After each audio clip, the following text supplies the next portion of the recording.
Welcome back to Sci-Fi Book Trek. Today we're doing our spoiler talk on Larry Niven's The Patchwork Girl. But first, a summary.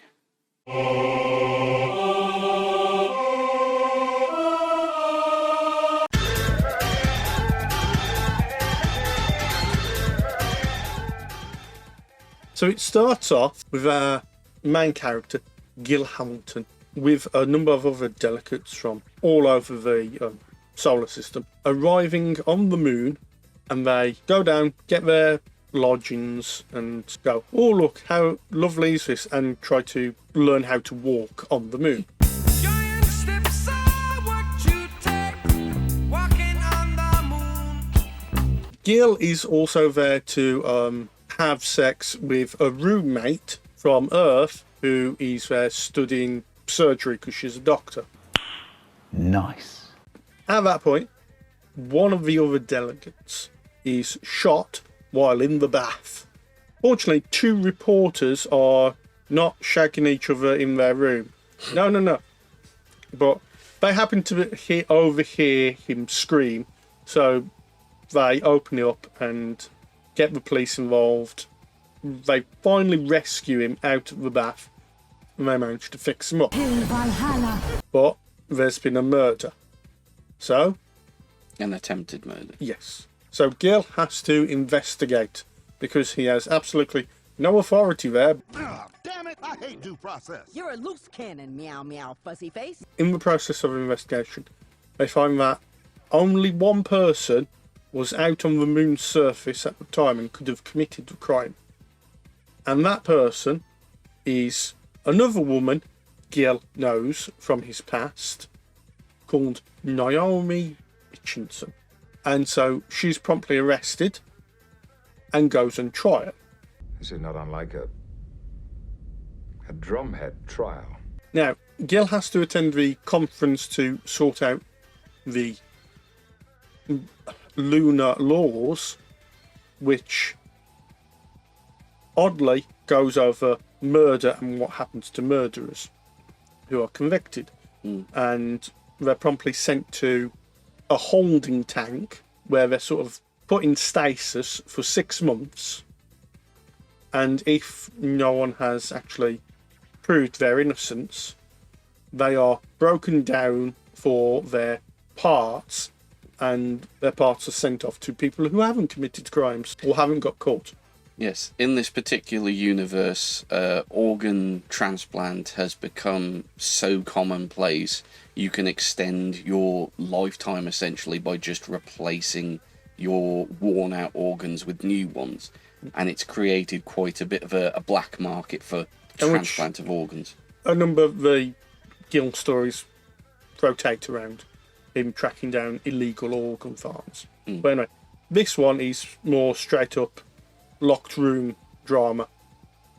So Naomi actually gets convicted because they can't think of anyone else who was there at the time, and also Naomi she's a bit cagey of what she was doing out on the moon and stuff like that. So before she's sent off to the tank, she decides, I want to have sex with Gil.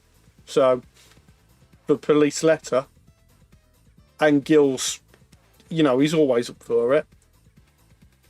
So he has sex with her. She gets sent off to the tank, and then he's feeling like he feels like she didn't commit the crime. So he carries on investigating it, and investigates it so well he starts having sex with the lead policewoman because he's Gil. He also has sex with his surgeon friend again, and goes out with drinks with her lunar boyfriend constantly, and you think he might actually bang him as well at one point. What makes you think this is my first time? Yeah.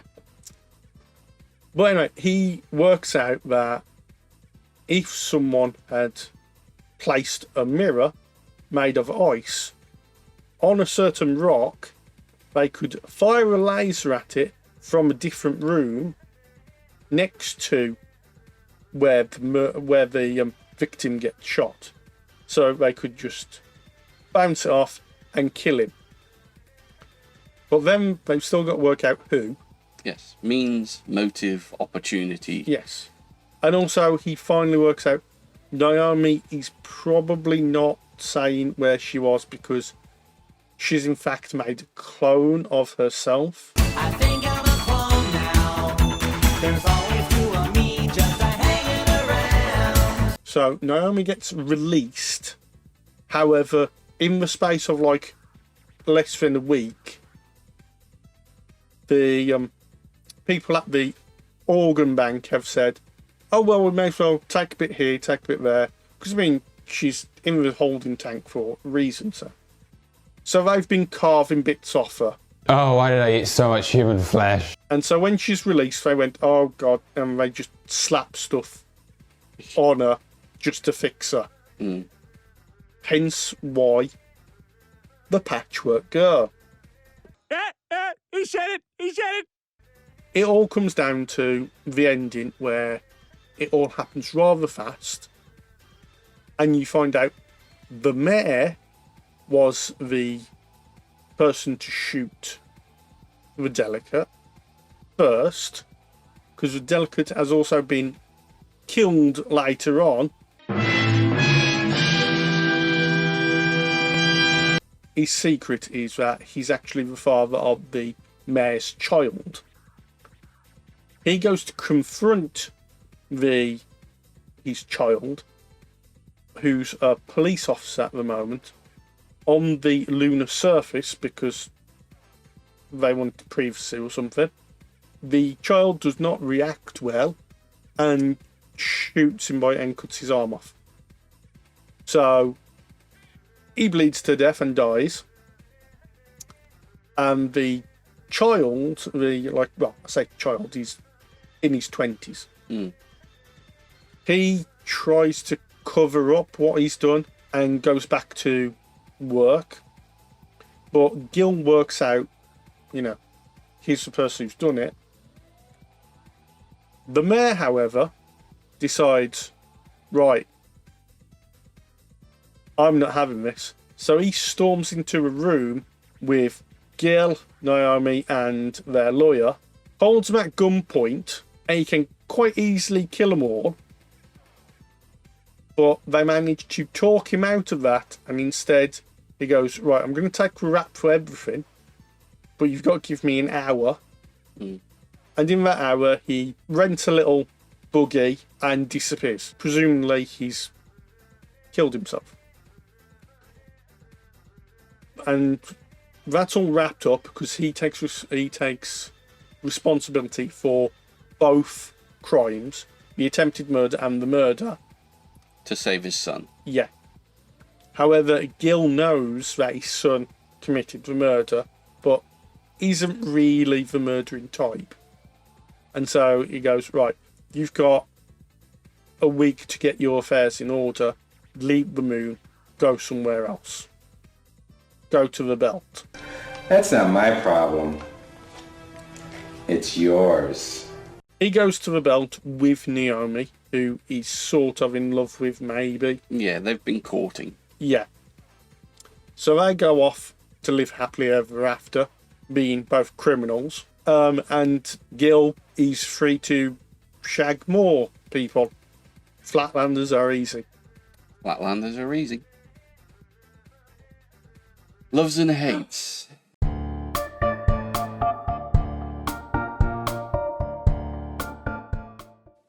I like all the explanations for the science. The fact that the moon base is under the ground to protect it from meteorites. All the sunlight stuff is controlled by mirrors in order to redirect sunlight into the colony. I like that. In fact, element. the garden's like a V shaped as well in it. Yeah. And the fact that they make the point that it's not sunlight that has been protected by, or rather that has been diffused through, say, Earth's ozone layer. So it has to be diffused while using this particular set of mirrors, because direct sunlight on the lunar surface would just murder plants. I like the cultural aspects of the spacesuits. That was one thing that particularly stood out to me.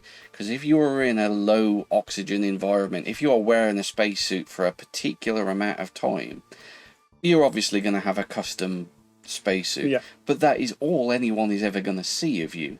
Like, being able to see someone's face, being able to see someone's body type, that's not necessarily something that you would see all the time.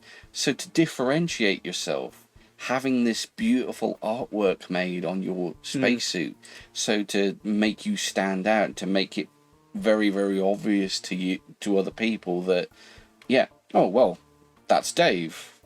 Because Dave wears that monster truck on his spacesuit. I like that idea. I thought that was really clever as a way of differentiating. All spacesuits are tailor-made anyway. Yeah. So it's like, only you'll be wearing it. So you might as well like decorate it with what makes you you. Yeah. It just stood out to me that it's a way of bringing fashion, personal taste, personal differentiation to something that you have to wear to survive. Yeah. That was interesting to me, and it showed a cultural insight to the... Also like how some of the spacesuits are different. Like the Belters have slightly different spacesuit because they have the like fishbowl. Yeah, the bobble helmets. Yeah. The Lunars tend to have the skin tight ones, the more expensive ones, which are like skin tight to you, and if there's a break in it, it doesn't release, all the oxygen. And then you've got the Flatlanders who don't really decorate. Yeah, because they don't really need a spacesuit all the time. Because they live on Earth. Yeah. So they have the basically like inflated ones. So I mean that was interesting how it reflects everyone's sort of different culture in a way. Yeah. There's like still a mix going on as well. Yeah. It's not just all homogenized. Separate. Yeah. There is mixing going on. So I did like that as well. So it actually felt real. I mean, one of the other things that I did love was the way that the detective story sort of plays out. I like how the breadcrumbs are being set up right from the start. When they land, they come past the mirror works, and it's just this is how the colony works, and it's it's done with there's a reason for it. It's set up with the idea of, okay, we reflect light into the colony because the colony's underground. This is how they create the mirrors. And then that element is then used later on as part of the detective story. And it's integrated within the narrative. There is a reason for it being there, but it also forms a breadcrumb later on. It's really well written, I think, this story. Yeah. I mean, I would, however, say there are a few things, you don't really know until the very end when it's suddenly like dumped on you, and then like, oh, this is the main pieces of information you need. Run away. So like it, but yeah, for the most part, it is, or like mostly hinted at throughout and stuff like that. I must admit, the actual politics themselves would classify as one of my hates. However, it's not a case of that I hate the politics, it's a case of that I hate what humanity has kind of become. I mean, the idea that it started to get a bit Judge Dredd in flipping when talking about the Flatlanders. It's like, I am the law! Yeah, we do, murder, attempted murder, rape, assault. Yeah, driving while on the influence of drugs. It's like, you can be sent to the organ bank for essentially a DUI, and it's like, whoa, okay, that's impressive.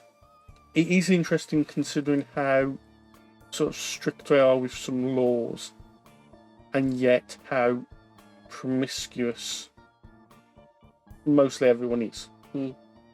But I think the promiscuity has possibly come about as a result of the sterilization and the birth control elements. I think everyone is basically sterilized. Well, no, they have, for the Flatlanders, they have a 2-child count. Yes. So, unless, of course, you're a smart person. And well, yes, unless you're a genius, then you can get unlimited. Because your genetics are more sought after. Yeah. But also, marriages are a contract for, like, so many years. Oh, like, we'll get married, we'll have 2 kids, 4 kids, we'll use both our birthing rights. And we'll be married for 15 years where we can, like, race and stuff. And then we'll go our separate ways. You signed a standard 5-year marriage contract with Trinadore's father because you wanted to have a child. A simple, everyday business deal. Back home, pregnancy is considered a rental. Rental. But yeah, like I say, the world building is great, especially for something, or at least in my copy, 170 odd pages. You've got so much density of world building in those 170 pages, and it's all really, really well knitted together. Yeah. That I would say is my greatest love for this one, is that it is so seamlessly woven together in a really, really good way. And then you've got the detective story as well, which I think has some really interesting twists. The whole thing with the silvered mirror, like I say, it's set up earlier in the narrative. Yeah. The fact that it's made of ice. Ice! And the shooter has to take a shot early because otherwise it's going to melt as soon as the sun touches it. Yeah. Great stuff. He's thought about the way that water might refract a laser beam. Although, admittedly, that's going to be what I think my one nitpick when we get to it. It is very well told from that aspect. It's not like... It's not spoon-fed. Yeah, it's not in your face like, oh, it has to be this. It is very natural and part of the story. I've been gushing about this bloody story. Well, I mean, is there anything you didn't like? Not with the story itself. The only thing I would say is like the politics of where the human race has gotten to, the fact that human life has become rather cheap. Although, I say cheap, I don't know, it's not quite fascist. I can't describe it as fascist, but it's not... I mean, we fully don't know how... Well, that's true. Because we don't know about their elections or anything like that, so it might be. But I mean, for me, I would say the detective part, at least at the end, the like wrap up and the conclusion of like who the main killer is and stuff like that, that felt very much squeezed in, and like, oh, I'm running out of pages, I better... And it felt very squashed for me. I've got to admit, the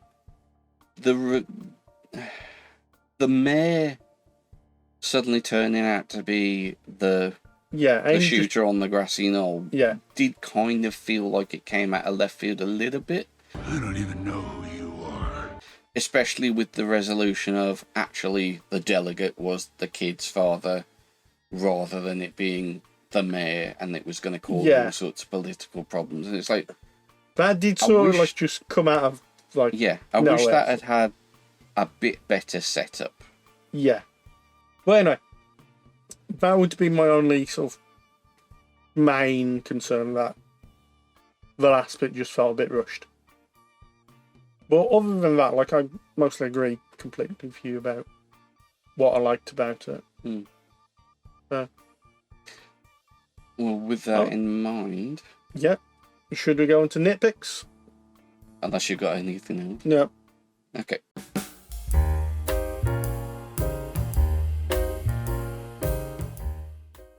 Right then, nitpicks. I mean, do you want to go first, or shall I? I only have one that I could come up with. Well, I have a few, so I'll go over them. This is the first one I came up with, and it kind of breaks everything. Go on. Why is the bath in the middle of the room? I can only come up with the idea of space saving, but yeah, they have a fresher or a toilet, water closet. They specifically say it's Too Star Trek-y. Yeah, sorry. But they specifically say that there is a bathroom and it's off the side. Yeah. I mean, why isn't the bath in sort of like its own room, which could be a whole wet room? Yeah. I mean, yeah, it's a fair point. The fact that they know that this is going to be a problem, that if you squirt in water and it's hitting the ceiling, it ain't going to just go up and come down. It's going to bounce and it's going to... Yeah. There's potential for it to get all over the room. I mean, it feels like it's in the middle of the room because... It needs to be. It needs to be for the story. Yeah. The other nitpick I've got. Why are or is it like the putt-putts? Yeah, puff. Puff-puffs, yeah. Puff-puffs. Why are they like petrol-powered or gas-powered? I don't know, because the lunar surface does have gravity. It's not a case of that you would be able to, if you were in 0G, you just release air and you could fly as far as you don't hit anything else. But why is it like battery-powered? The only thing I could say to that would be batteries possibly don't work that well on the lunar surface because of the temperature differentials. You'd have to account for that. I mean, the only vehicle we've ever had on the moon is the lunar rover, which is battery-powered. That's true. I mean, I could maybe understand why you don't have solar-powered, depending on where you are on the moon. It can have 2 days of darkness. I can't see how an electric motor doesn't work, but a petrol motor does. Petrol in as much as or like hydrogen, oxygen. Yeah. Maybe it's easier to get the...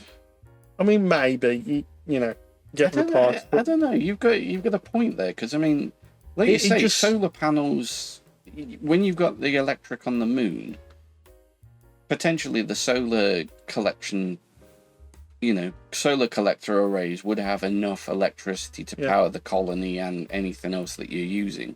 Well, it's just the whole thing about, the lunar rover was, in the 70s, I want to say 71, 72 or something like that. Well, I mean, that was electric powered, so this was done in the 80s. You'd think that they would, Niven would make more electric. Maybe. But maybe he was just trying a different system, different. So I think we'll go on to the mirror now. So, I mean, do you want to say yours? Well, and then I'll say mine about it. My issue with the laser shot, they actually do say that it's diffracted slightly before it hits. Yeah. Well, it's during it. Yeah. Yeah, but they use all the information that they've got to account for it either being a spot of oil on the lens. Okay, fine. They discount that later, and they work out that it's in fact the mirror that has caused the diffraction, because it's bounced off the water, the ice mirror, and back in through the, into the apartment. Window, yeah. That was where I started having the issue, because there's no accounting for what would diffract in the glass. Well, no, because I'm sure the mayor says the glass does not block red light at all. That was the whole thing of being a red laser. But even then, I mean, take for instance just a normal pane of glass. You've got diffraction values. Oh, yeah. Yeah. You would see some sort of amount of diffraction, even just shining it through a block of normal glass. When you're talking about, when you shine lasers through different glasses, just based on Earth physics, you've got different grades of glass. So normal household glass would give a different diffraction level to, say, something made like a quartz lens, which has been machine milled, and that gives a different diffraction. Weirdly enough, this is something I learned when I was looking at Blender tutorials, because you can do the different diffraction levels for the materials in Blender when you're actually making 3D models, and that can, you know, change that can make a difference between whether a glass looks right or wrong in a 3D model. So if, just to go back to what I was talking about, if the laser's diffracting through this moon glass, the colony, the hotel window, I'm surprised that didn't cause it more issues. That was one of the things that I was kind of looking at and going, you get more. I know what you mean. I think you've got a point there. I mean, my point with the mirror was when the delegate was in his room, as soon as he switched his light on, you should have been able to see the mirror. I mean, it might have looked like just a portal of light, because no one would have been standing in the right place for the person at that time. But he should have seen it. Now, maybe he thought it was a reflection from, like, random sunlight or something. But still, I mean, it would be very odd to see. And, like, this is sort of a first night they're there. If you're... I mean, he's been there, like, 20 years before, but he should go out and look at the view. I mean, Niven did make a point that... Well, he makes a point several times that he... especially with the delegate as he's talking, it's like, yeah, it was moon shadow or moon dusk. They could have hidden 50 people out there and I wouldn't have been able to see them. But yeah, if there is any sort of light reflecting off that mirror whatsoever, you would think that it would show. Yeah. But anyway, I think that's all I have for nitpicks. Okay. So I guess we'll end it there. We'll go on to final thoughts.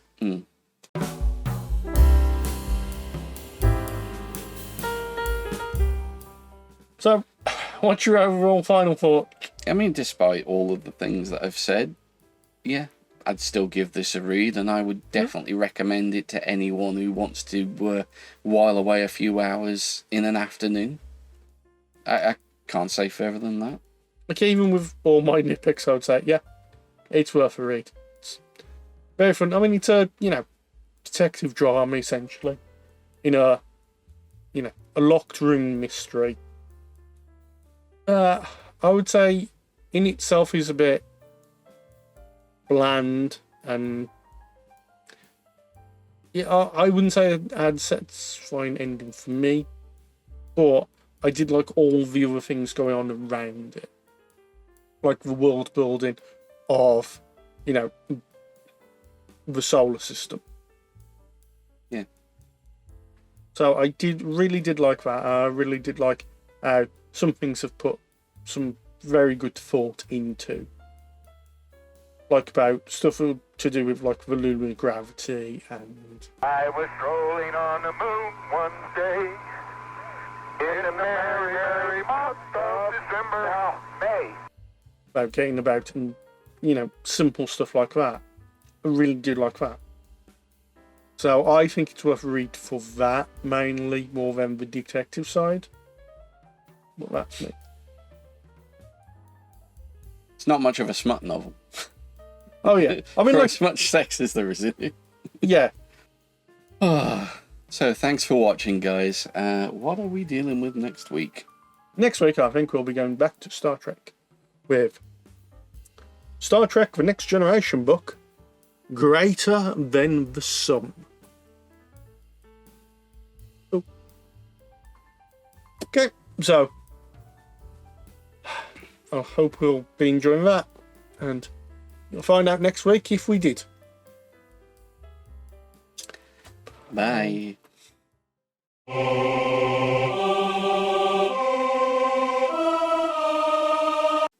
the delicate. Oh, I keep saying delicate. The mayor tried to Delegate. delegate. Delegate. And the delicate.